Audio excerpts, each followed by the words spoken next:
Hey guys, thanks for tuning in. In this video, we're going to review the advantages and disadvantages of each one of these different water bottle types and really see which one's the best for hiking, which one's the best for backpacking, and which one's the best for mountaineering. So let's get to it. Hi, I'm Michael. I grew up climbing mountains, and it's my mission to find adventure and seek out beautiful places.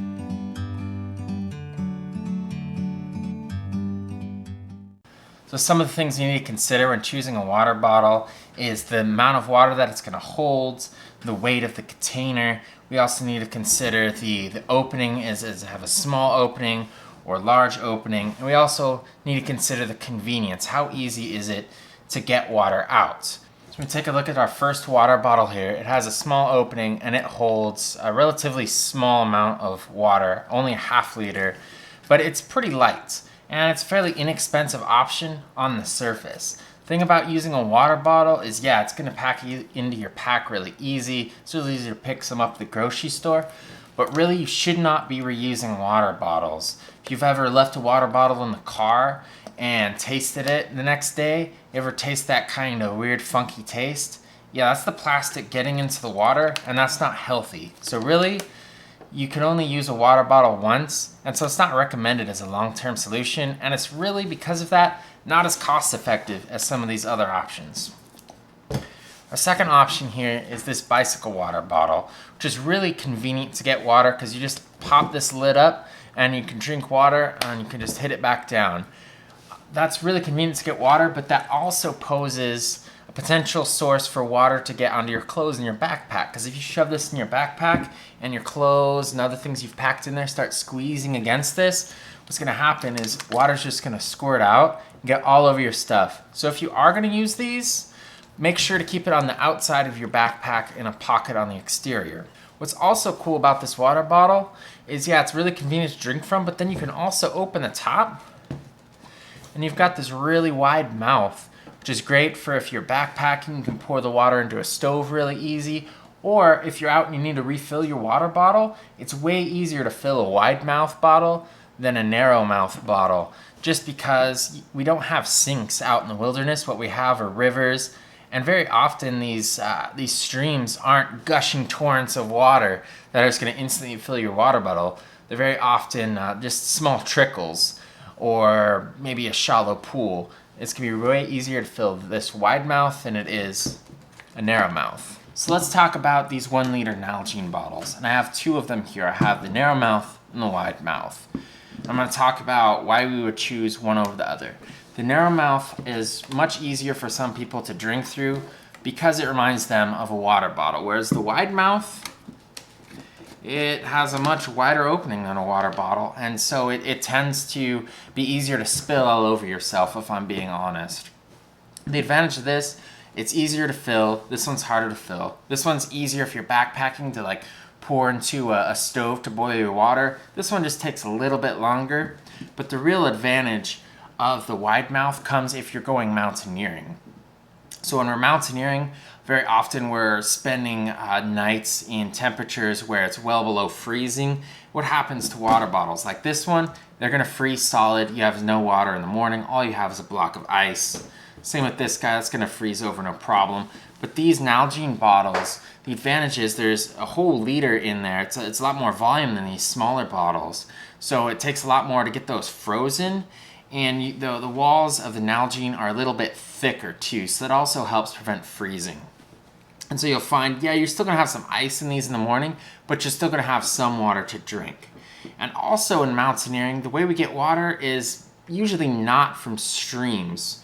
We're not dipping our water bottle down in a pool of water. What we're doing is we're gathering snow, we're melting it in our stove, and then we're using that and we're pouring the water from the stove back in to our water bottle. You could tell if you have a small opening, that's going to be a lot harder to pour that water from the stove into a small mouth bottle than it is a wide mouth. And so that's why we go with a wide mouth bottle.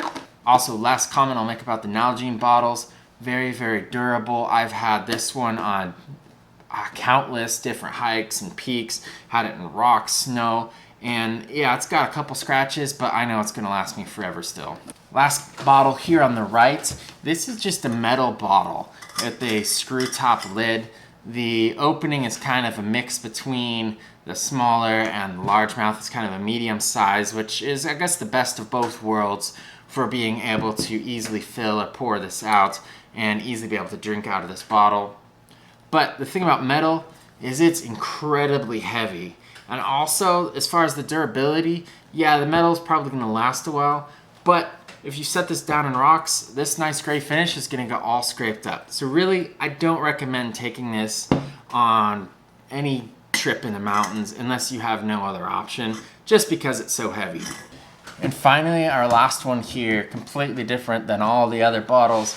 This is a water bladder. This particular one is a 3-liter Camelback bladder. And it has 3 liters of water inside this bladder, and then it's got a hose coming out. And so what happens is we put this in the backpack. Most modern backpacks will have a special compartment just for this to fit in. But if your backpack doesn't, not necessarily a showstopper, this can still just set in your backpack and you can have the hose just popped out the top. The drawbacks of this are that it's time consuming to put in.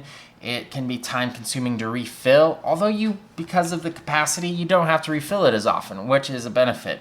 When you do go to refill it, you can detach this tube, but what happens is that tends to leak out into your backpack, and so you tend to get water all over your jackets, etc. So when you do refill this, my recommendation is to take the hose ends and have them out of your backpack. That way you don't get your contents wet. Biggest advantage is this hose. It's sitting right here next to you, right next to your shoulder the entire hike. You're gonna be drinking this constantly, which is very good when you're in the mountains. Oftentimes we're not drinking enough water.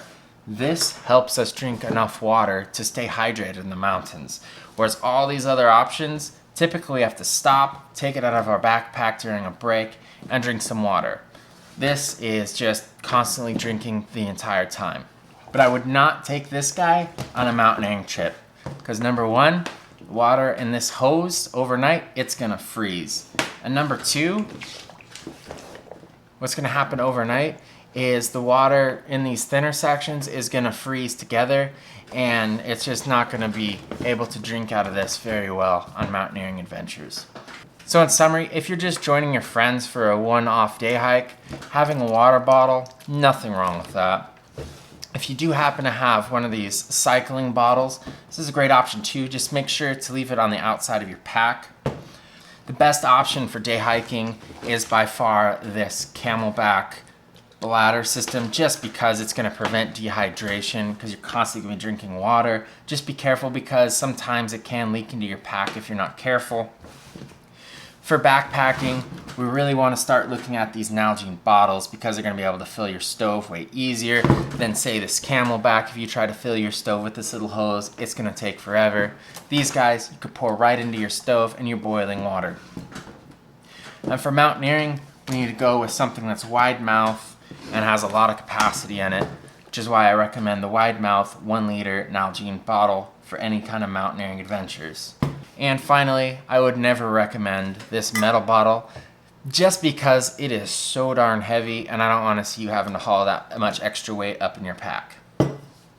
So I'm going to leave links to all these different products in the description down below. If you could do me a favor, if you are interested in buying any of these products, if you buy it through one of those links, it's going to help me out. I earn a slight commission on every product you purchase when you click one of those links, and you pay nothing extra for that. And it really helps small channels like mine keep content like this going. Also, be sure to drop a like and subscribe. I'm going to be posting weekly videos about different gear reviews, how-tos from everything from simple day hiking to more of the technical mountaineering skills. Anyway, thanks for tuning in. I'll see you guys in the next video.